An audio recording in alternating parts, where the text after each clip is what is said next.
Please take your Bibles with me this morning and stand with me, if you would. We're going to be reading from Exodus chapter 19, verses 1 through 4 for this morning's reading.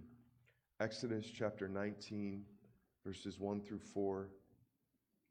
It's page 60 in the Pew Bible, if you're using one of those.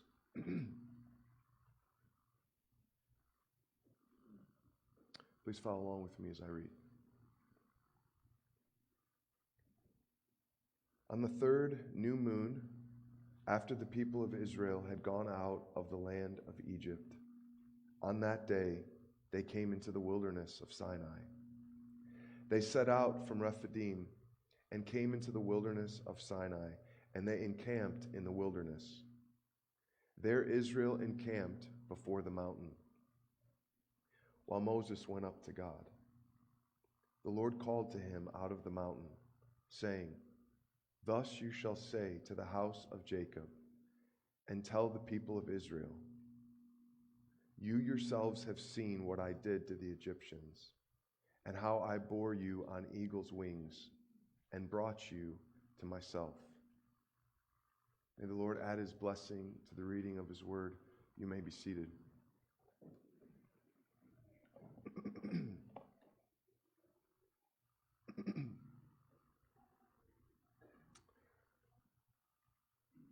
Want to offer a brief prefatory comment to the sermon this morning as we comment on Exodus 19, 1 to 4.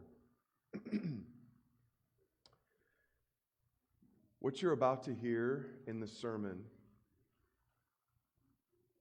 how you handle what's given, and how I handle what's given, will have a great deal to do with how I'm handling myself right now, how I handle my past, how I handle my future in the most internal ways imaginable. It will affect the way that I treat Becky, and the way that Becky treats me. It will affect the way you treat your spouse. It will affect the way that I parent my kids, you parent your kids. It will affect the way I treat my friends, how I handle my friends. It will affect how I handle my enemies. The reason it will touch on and affect and influence all of these different relationships, from relationship with myself to my relationship with all of you out there and beyond these walls, is because what this morning's passage has primarily to do with is our relationship with God, how we see God. And how we see God, whether correctly or incorrectly, has an effect on every other horizontal relationship. It's this first vertical relationship and how I understand that affects all of this. I don't think A.W. Tozer was wrong when he said what comes into a person's mind when they think about God is the most important thing about them. And this passage has everything to do with a proper or improper understanding of God. And it will have a trickle-down effect into every imaginable sphere and relationship. I want to give you an image this morning as we begin. I've entitled the message, Arriving Home. But I want to elaborate on that image of arriving home. I want you to imagine that you're arriving home as an older orphan that has gone from the orphanage into several dysfunctional foster homes, and now you've finally been adopted by a family. and that family is driving you home for the first time. And you pull into the drive. Your new dad puts the car in park, turns off the keys, turns off the car, and says, I want everybody to stay in the car because I have something to say. What do you think he's going to say? Your new adoptive dad. Why would you imagine he does this as you're sitting in the car waiting to hear the words that come out of his mouth? What would be, in your minds, the very best imaginable words that could come out of his mouth? Surely, you're entering a new house. There's going to be new house rules. What comes first, though, in those new house rules? This is the moment that Israel is in with God as their new father right now. They've just been redeemed out of a very dysfunctional environment. They've been used and abused and mistreated. And they've been adopted into God's family. They're brought to the destination that God wants to bring them to. And now he's got some words to say. He pauses to say some words. At what's their home, which is his presence, what does he say?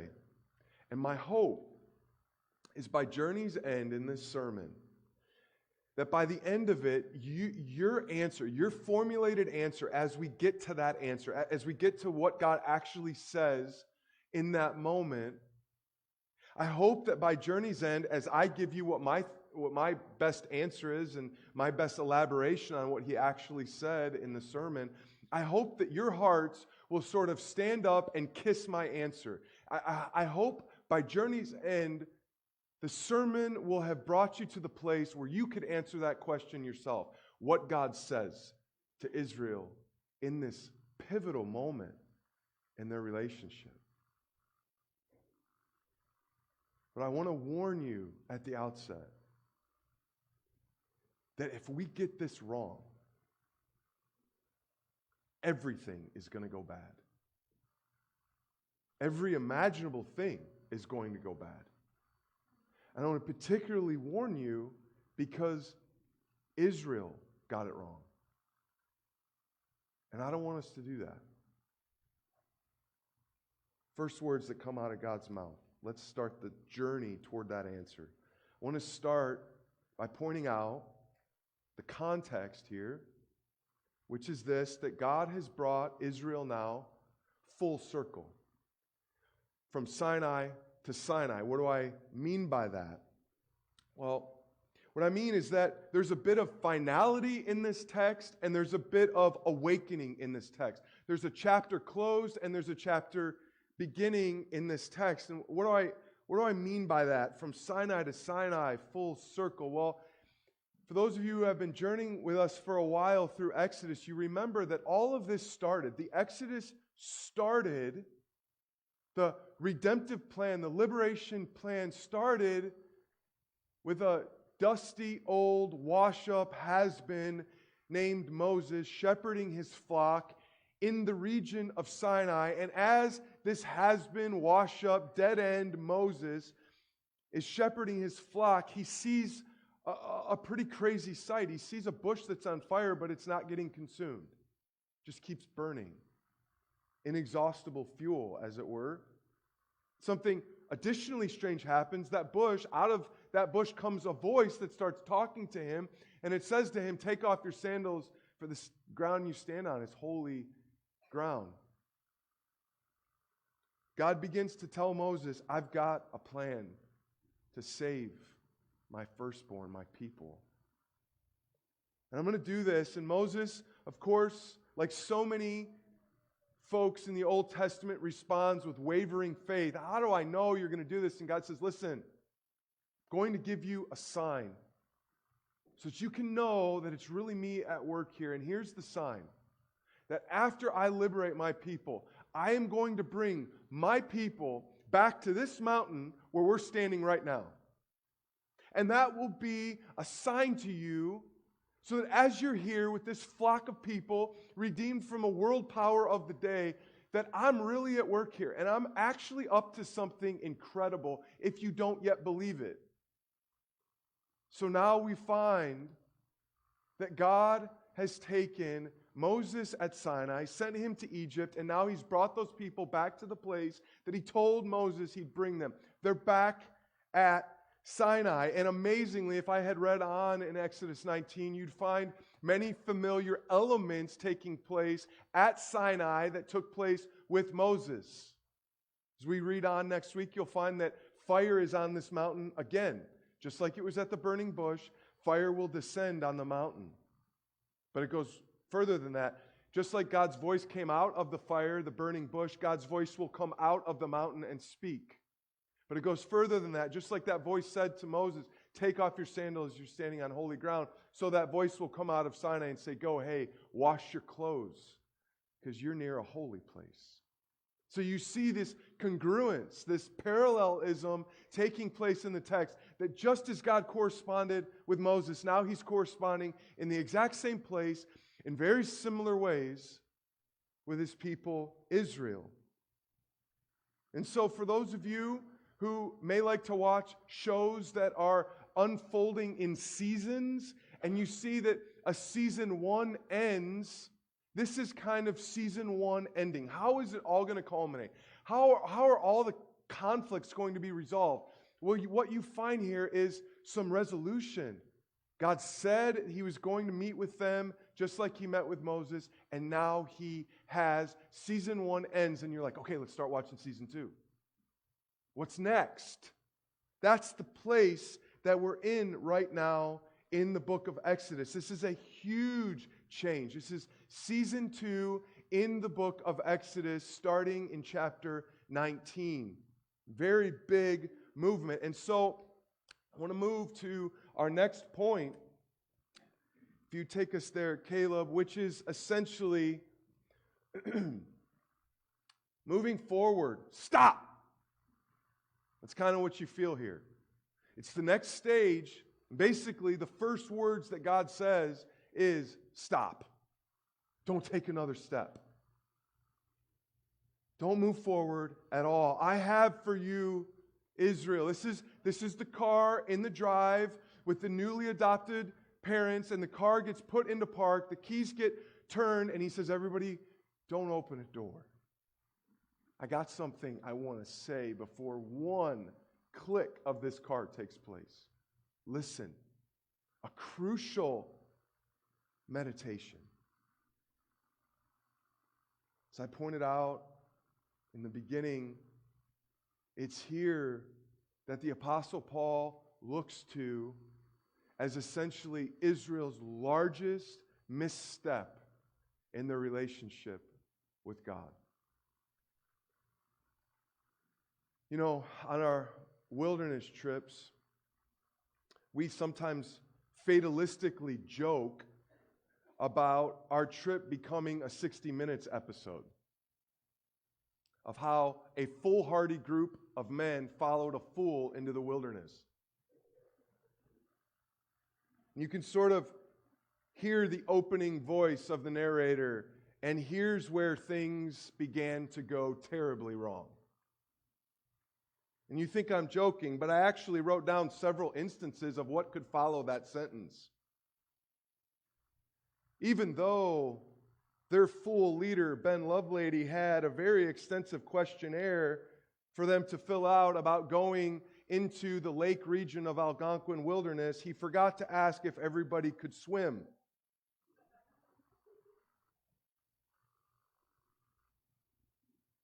As this trip from First Baptist Church of Silvis took place in the North Fork Flathead River, their fool leader explained to the group that because the water was so low, we didn't need to bring life jackets.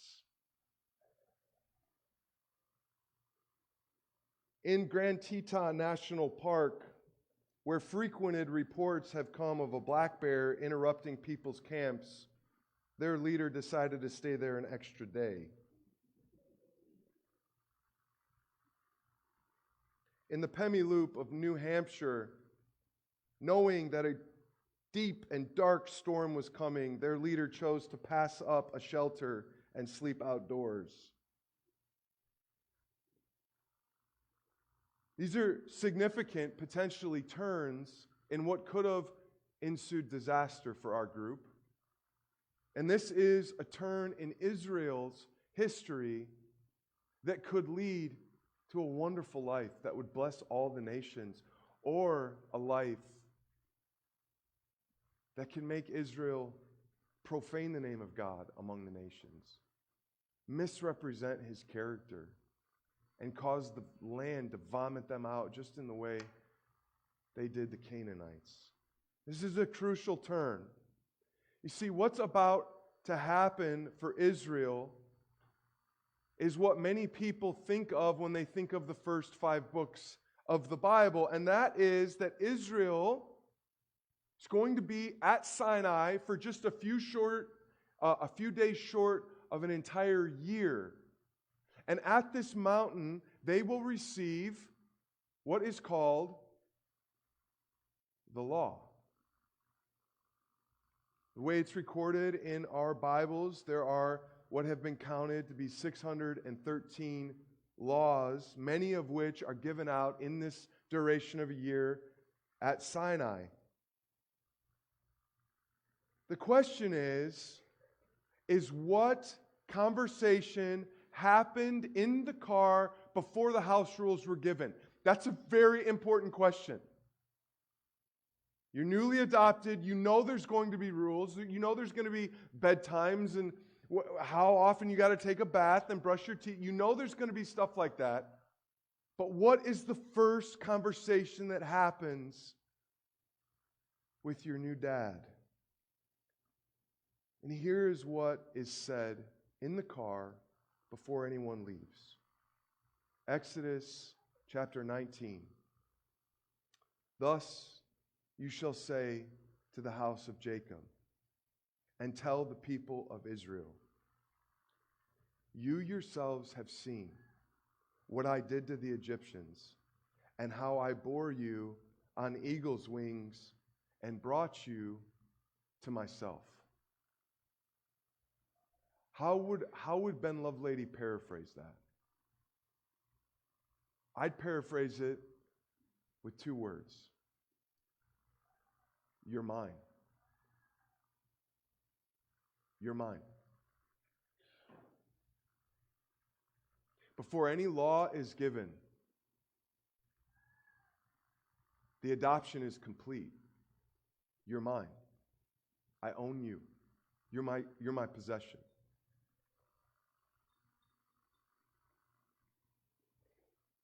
Israel and their relationship with God, catch this, please, was not predicated on Israel's work, but on God's.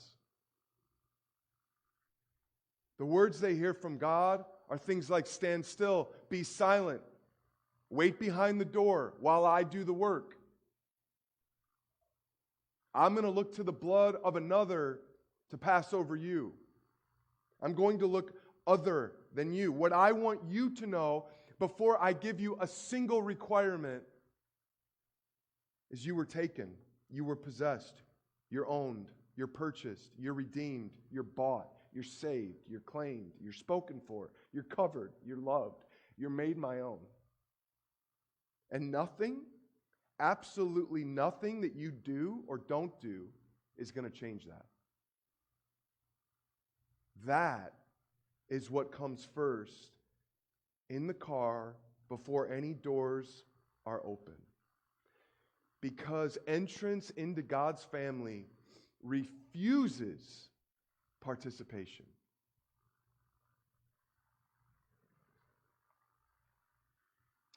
I want to continue in our next point and elaborate on this. Our third of 4 points is gospel clarity, old and new. That Paul can say in the book of Romans that when he espouses the gospel, he can say to the New Testament believers, what I'm telling you is from faith to faith. In other words, don't look at the Old Testament and see law as salvation. That's not what it is. It's always been faith. I'll quote to you from the Old Testament, from the book of Habakkuk, to demonstrate that it is faith. It's always been faith. There's never been something that's on you. It's always been on God.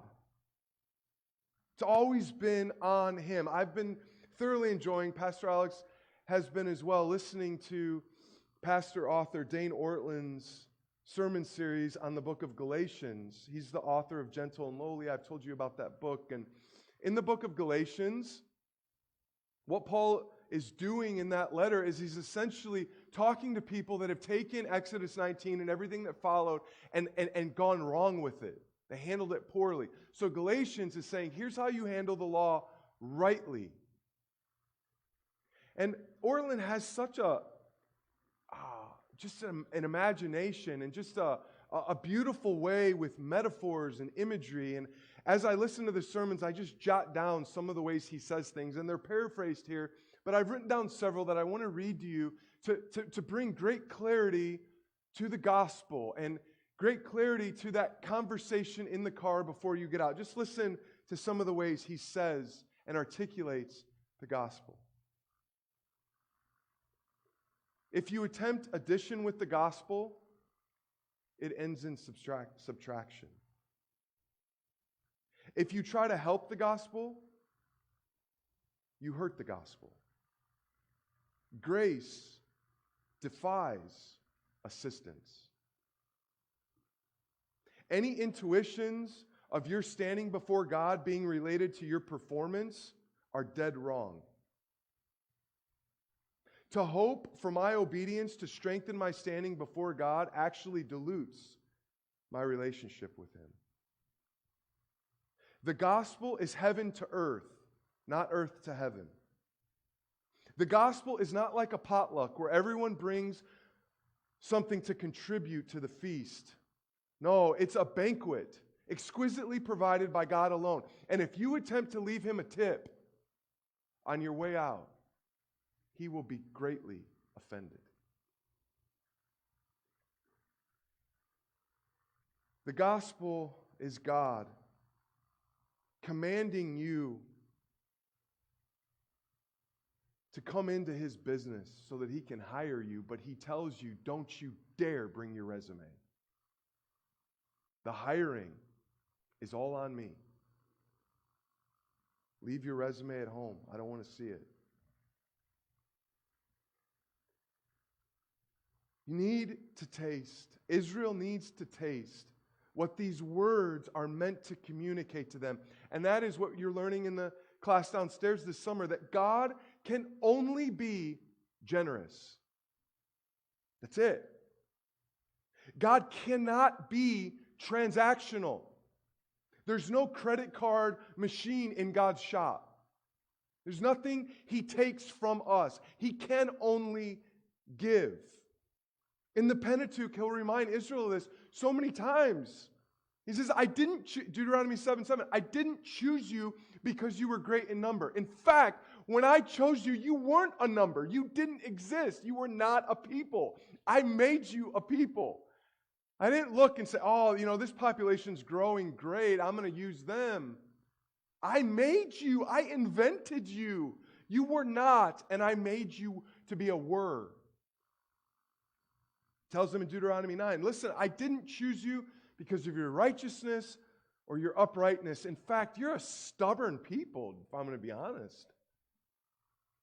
I didn't choose you for any of that. You're mine apart from you.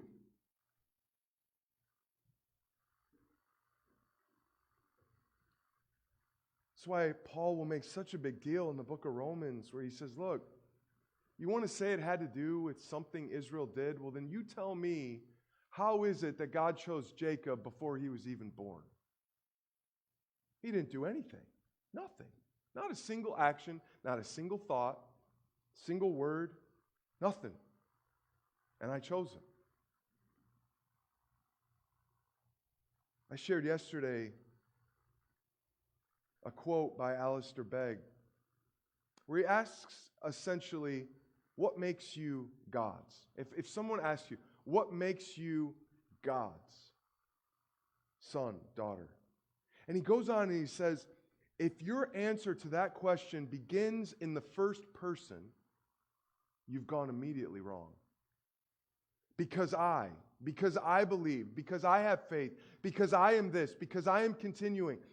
Loved ones, he says, the only proper answer is in the third person. Because he.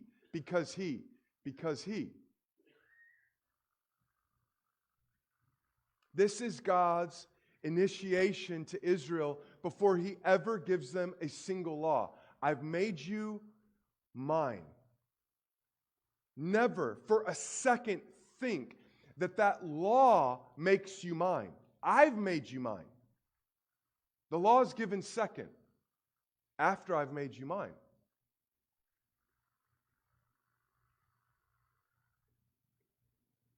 We remember this poignantly being illustrated in the very first few pages of the Bible.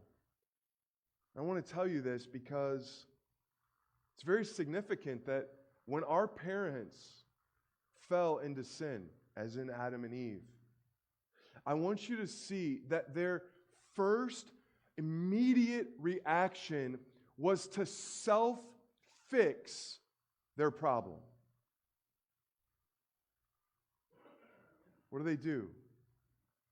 Well, our text says they made coverings for themselves. But the Hebrew word used for covering there is a very skimpy term. Translated sometimes loincloths. Bikinis is the idea. And that may cause you to giggle, and it should. It's meant to do that in the text. It's craziness. It's lunacy. And then we find God make a covering for them, and that covering, the Hebrew word used for there means covering to one's wrists and near to one's ankles. And the point is that only God can be your suitor to bring back glory. Only God can make that happen. Grace is always initiatory, otherwise it's not grace. Only God can fix us. And that is what he has done with Israel. And now, as he gives the law, if you distort the law to mean it's going to be my ticket into God's kingdom, you take the law and you make it a razor to slit your own throat. Because that's not what God's law ever was. God's law came after we were claimed. That's his point. I bore you on eagle's wings. I saved you. The eagle has this concept of stirring her nest and getting her babies to be uncomfortable and eaglets to push them out of the nest so that they learn to fly, but she catches them while they're floundering in the air. And this concept is God looking at Israel and saying, you were helpless. You had no hope. And I came to you and I got you, and now I'm giving you some house rules. But these house rules have nothing to do with making you mine. That's done. It's accomplished. Commentator Christopher Wright points out, listen, he says if you just open your Bibles and dip into Leviticus and dip into Deuteronomy and just start reading some of the things there, you'll come away with the impression that the law is all that counts. But he says that's to do a great injustice to the text. Goes on to say, open the Torah, open the first 5 books of the Bible, and what you'll find is that it goes a book and a half before it gives you a single law. The law is placed into a narrative framework. It's placed into a story. God has been redeeming his people for centuries before he gives them a law.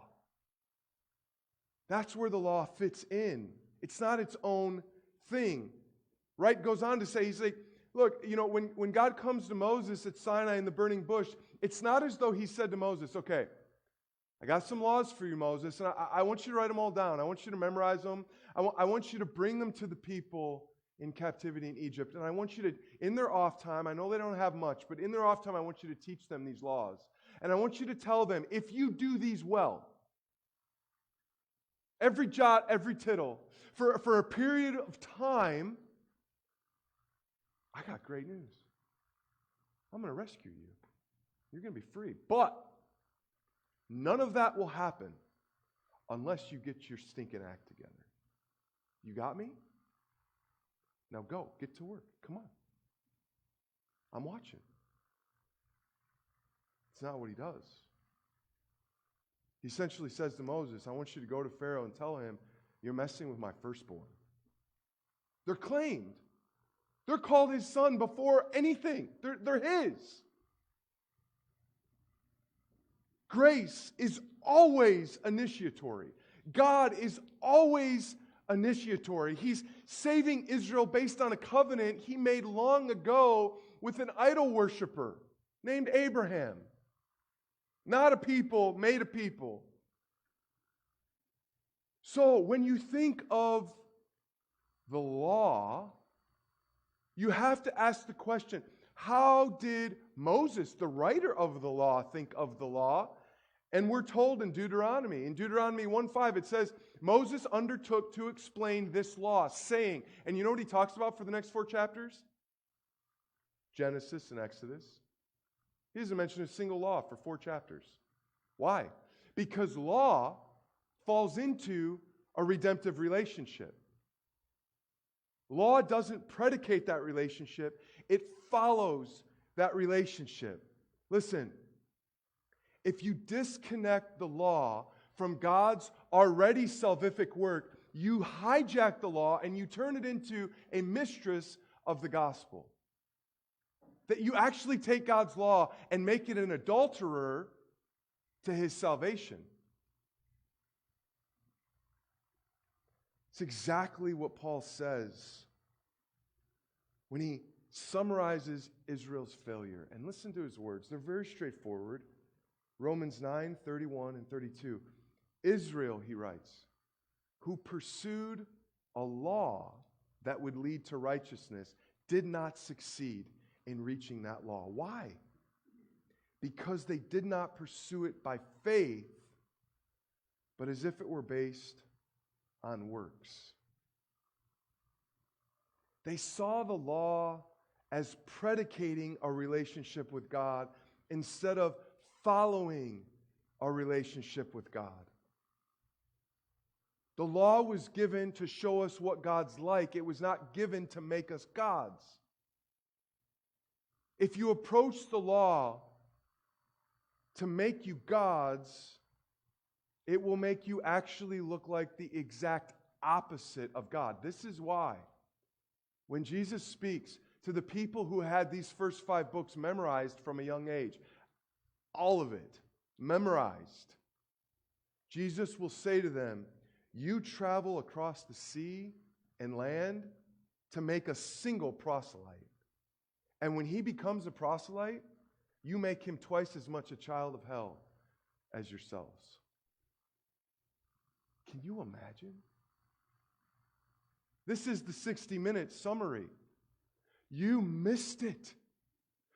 You missed Sinai. You missed maybe the most, one commentator said, this is maybe the most important verse in the whole Old Testament, Exodus 19:4.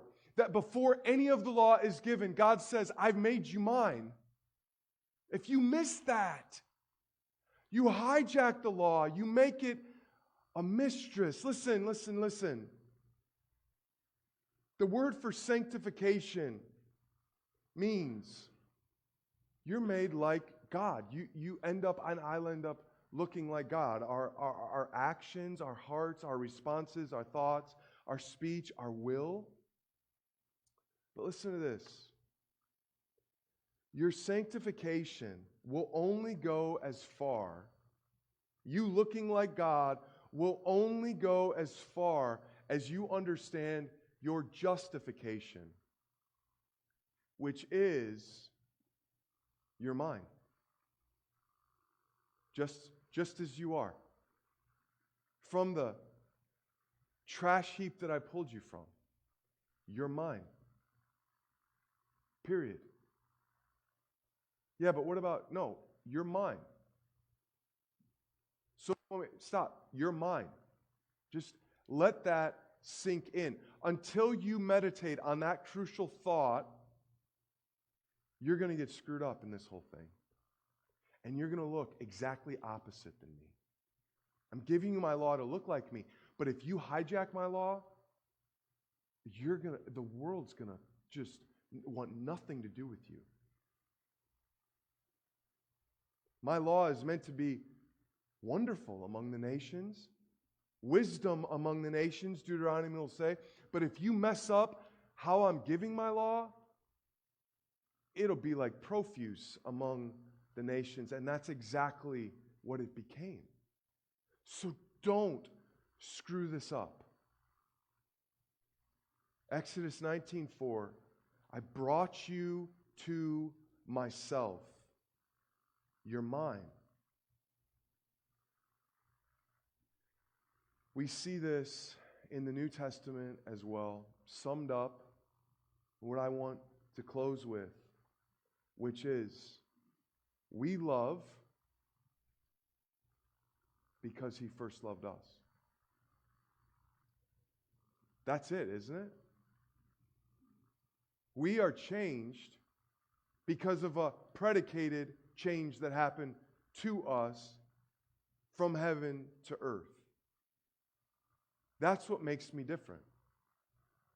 I didn't contribute anything to it. I didn't add anything to it. Faith is merely a response to His rescue.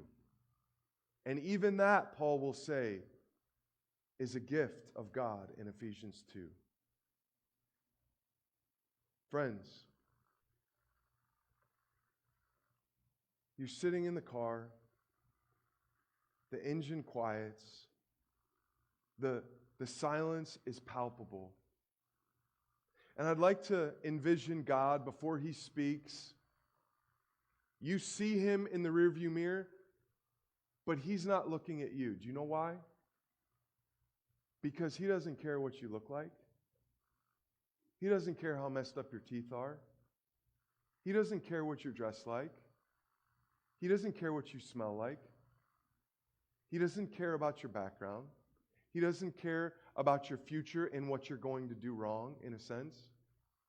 You're His. He's claiming you. He's looking out the windshield. And you're His. He's not assessing you. He's not seeing if you're worth it.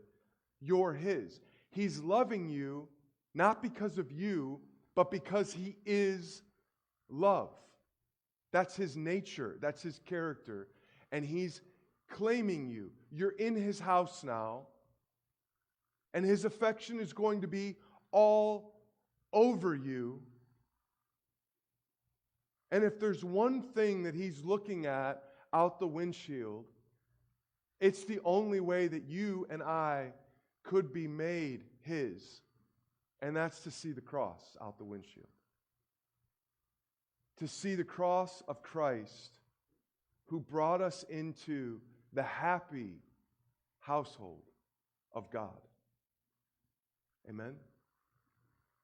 Friends, before we take a single step into the law, we need to know that the law is second to grace. Amen? Ask the musicians to come.